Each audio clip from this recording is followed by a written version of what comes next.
classes of biology. So today I am going to start a new chapter of biology, which is economic importance of bacteria and fungi. So first of all, let's discuss some introduction of this chapter. So previously, this bacteria and fungi are considered under the kingdom Thelophyta, the organism which has thallus-like body. But when five kingdom classification came into existence, then the bacteria goes into the kingdom Monera. Bacteria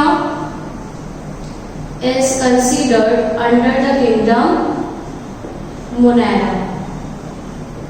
And for fungi, a separate group or a separate kingdom is created, which is kingdom fungi. So from now on, when five kingdom classification came into existence, they both came into separate kingdoms, which are bacteria goes into kingdom Monera and fungi goes into kingdom fungi. After that, two important features which are found in both are this: that cell wall is present. The most important feature is that cell wall is present in both, whether it is bacteria or whether it is fungi. And the second most important feature is that chlorophyll is absent. Chlorophyll is absent in fungi and some bacteria also.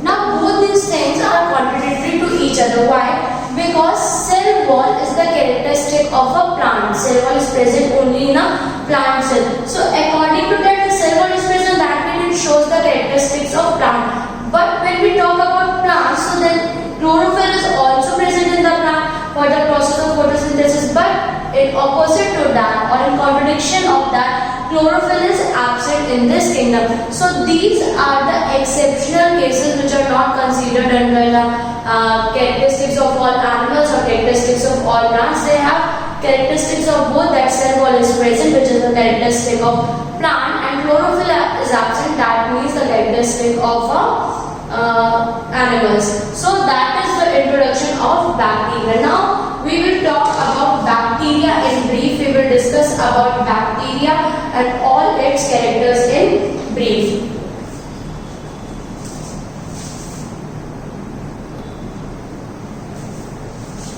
So now we will discuss about bacteria only, all characteristics, all functions, all importance and all things about bacteria. So what is bacteria? Bacteria are basically, first of all, unicellular organism.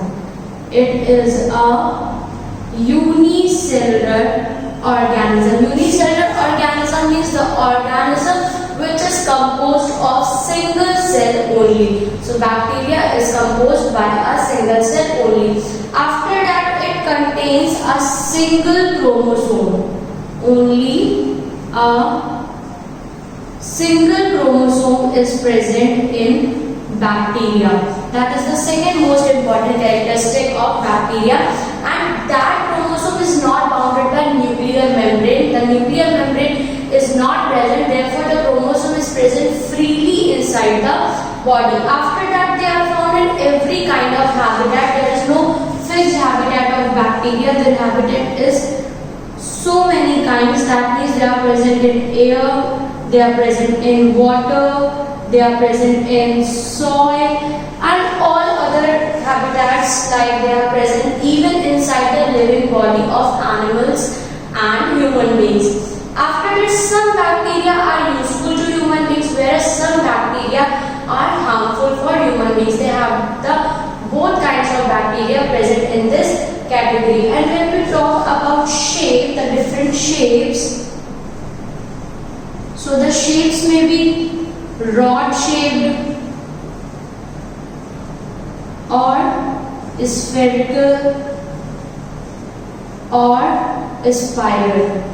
These are some of the shapes which are present in bacteria. Rod shape, which are called bacilli, and the spherical shape, that is cocci bacteria, and the spiral, which are known as Escherichia bacteria. So these are some of the important introduction, that these are unicellular organism. Single chromosome is present, which is not bounded by a nuclear membrane. They are present in air, water, soil, and also inside the living organism.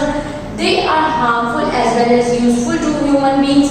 Their shape may be rod-shaped, spherical, or spiral in shape. So this is the little introduction of bacteria.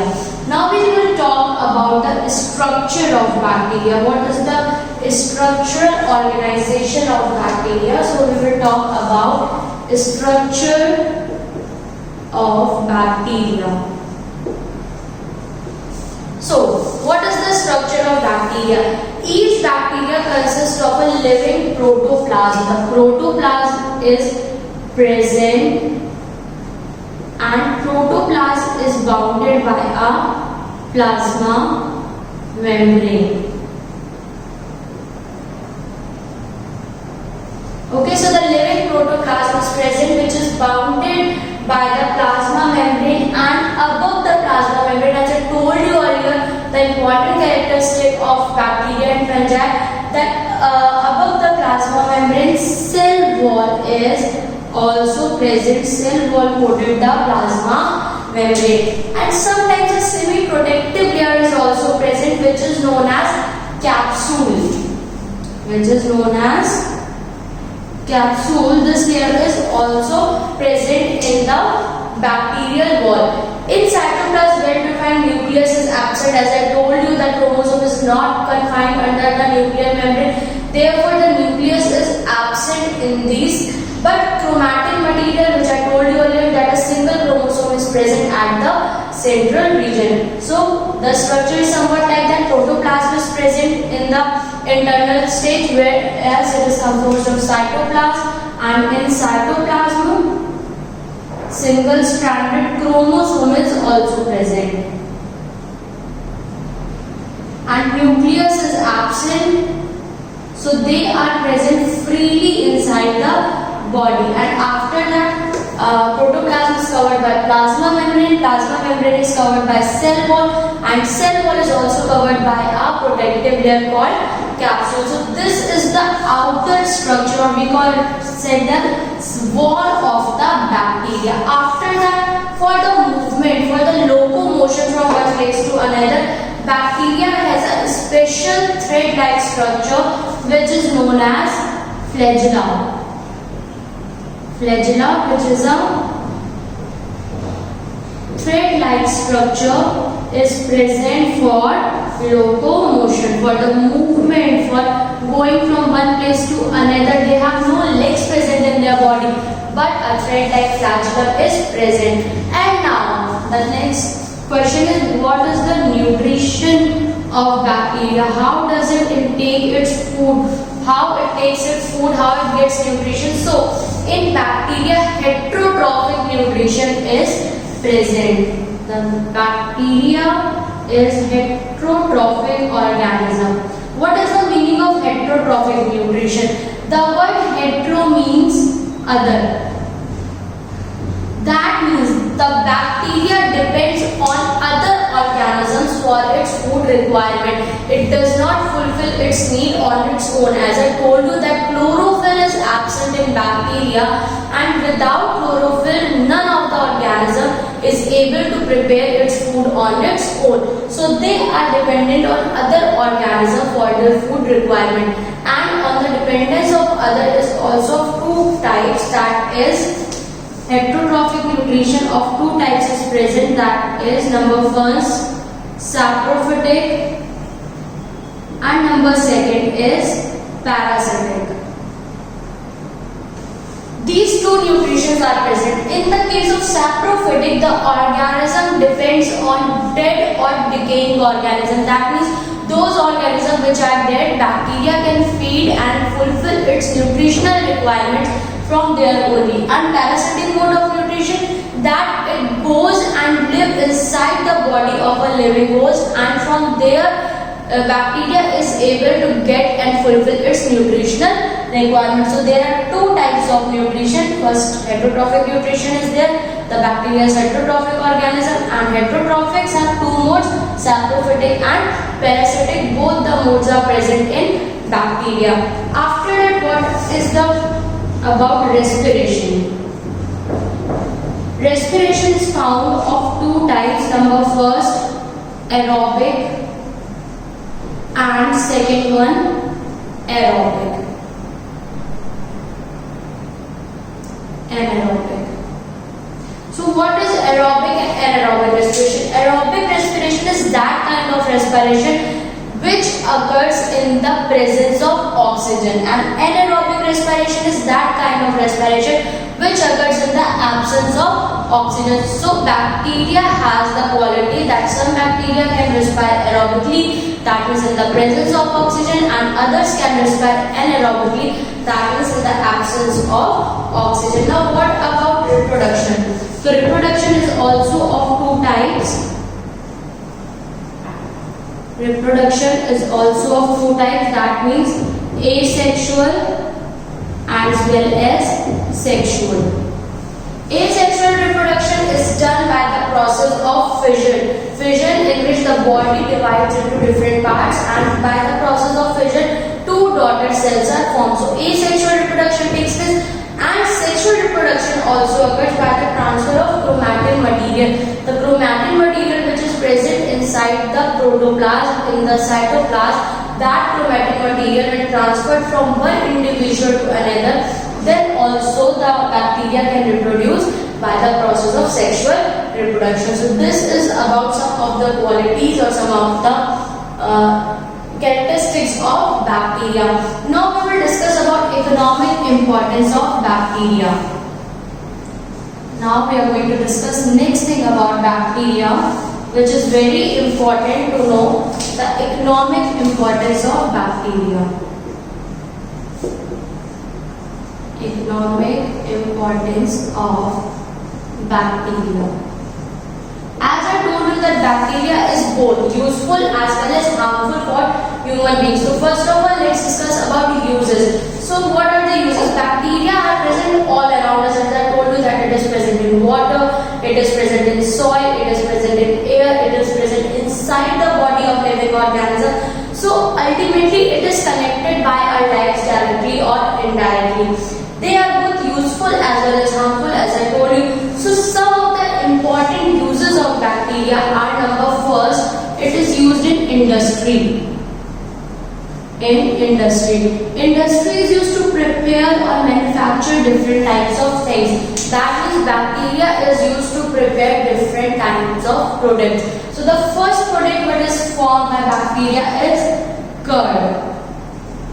Bacteria is useful for the formation of curd. That means milk is converted into curd by bacterial action, in which lactic acid of the milk, lactose of the milk is converted into lactic acid of alanine. This lactic acid bacteria is useful for that taste, and that bacteria which is used for this purpose is lactobacillus.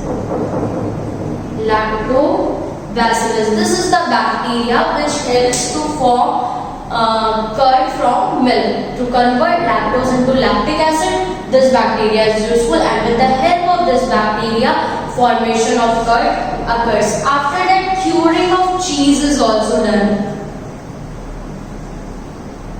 Cheese curing is also done by bacteria. What is cheese curing? Bacteria have been producing cheese of different flavors. We can prepare cheese of different flavors by the help of bacteria. After curing and ripening of tea and tobacco leaves. Tea and tobacco leaves are also cured by bacteria. How? Because it is carried out by bacteria to produce special flavors. You will get different flavors of tea, different flavors of tobacco, and this can be done only by the help of bacteria. After that, manufacture of vinegar. Manufacture of vinegar. Vinegar is also prepared by the help of bacteria. How? Acetic acid from on sugar solution takes place with the help of Acetobacter bacterium. That means Acetobacter bacterium is helpful to produce vinegar. After that, alcohol, or we can say acetone industry. Alcohol is also prepared by the help of bacteria. Bacteria like Clostridium. The bacteria which is known as Clostridium. It is helpful to prepare alcohol in the manufacturing of butyl alcohol and acetone from acetic acid. All this thing is done by the bacteria called Clostridium. After that, retting of fibers is also done, and leather industry also needs bacteria. Retting of fibers, and the last one is leather industry. What is retting of fibers? Bacteria plays important role in retting of fibers like jute and other fibers. Hydrolysis and fermentation of pectic substances which bind the fibers together is done by again Clostridium, another species of Clostridium, which is Clostridium botricum. And after that, leather industries is also used because in the preparation of leather from hides and skin of animals, bacteria is required, because without the help of bacteria, the hard skin of animals cannot be decomposed. So for the decomposition process, for the preparation of leather, the bacteria is required. So in industry, bacteria is required in preparation of curd, preparation of different types of cheese, preparation of tea and tobacco leaves, preparation of vinegar, alcohol, retting of fibers, leather, etc. So these are the uses of bacteria in industry. After that, there are second use of bacteria, which is it is also used in medicines. It is used in medicines. How it is used in medicine? Several types of medicines are prepared by the help of bacteria only, especially antibiotics. Antibiotics which are helpful to give immunity to our body, which helps to fight different diseases in our body. That antibiotic is a chemical which is prepared by the bacteria, especially the first antibiotic, which is penicillin, which is prepared by Alexander Fleming in 1929. It is obtained by a bacteria called penicillin. So penicillin was the first bacteria which has been used to prepare antibiotics. Rather than antibiotics, bacteria is also used to prepare vaccines. Vaccines are also prepared by the help of bacteria. Vaccines are those things, that means, which give us immunity to fight against different types of pathogens, and that vaccines are also prepared by the help of bacteria. Vaccines like TB vaccine, which kill bacteria of typhoid. TB vaccine, and second one is BCG vaccine. These kinds of vaccine which help to kill bacteria of typhoid, BCG which helps to kill bacteria of tuberculosis, that vaccines are also prepared by the help of bacteria. After that, toxoids are also prepared by the help of bacteria. These toxoids, which are also very important for our health or for in medicines, that are also prepared by the help of bacteria. After that, there came the third use of bacteria, which is that it is used in maintenance of environmental balance and agriculture. Environmental balance and agriculture. So how is it helpful to bring environmental balance? So bacteria act as decomposers. As I told you, that bacteria feeds on saprophytes, that is organisms which are dead and decaying in organisms. So when the bacteria feeds on those organisms, it is used to decompose that organism, and by the process of decomposition, the dirt or all the dead and decaying animals are removed for our environment. So that is why bacteria is very helpful, because it is an important decomposer. After that, it also does nitrogen fixing, which is also very important thing, that it helps in nitrogen fixing. Nitrogen fixing is also done by the help of bacteria. Certain bacteria helps to fix nitrogen which is present in atmosphere. Bacteria like Azotobacter, Clostridium, they are present in the soil and fix the soil fertility, because the element which is present nitrogen in the soil, that should be bind up together, that they could be easily give nutrition to the roots. Therefore, Rhizobium bacteria present in the root nodules and Clostridium and Azotobacter are present in the soil, and they all togetherly help to fix nitrogen and to bring fertility in the soil for further use. After that, role of bacteria is also in nitrogen cycle.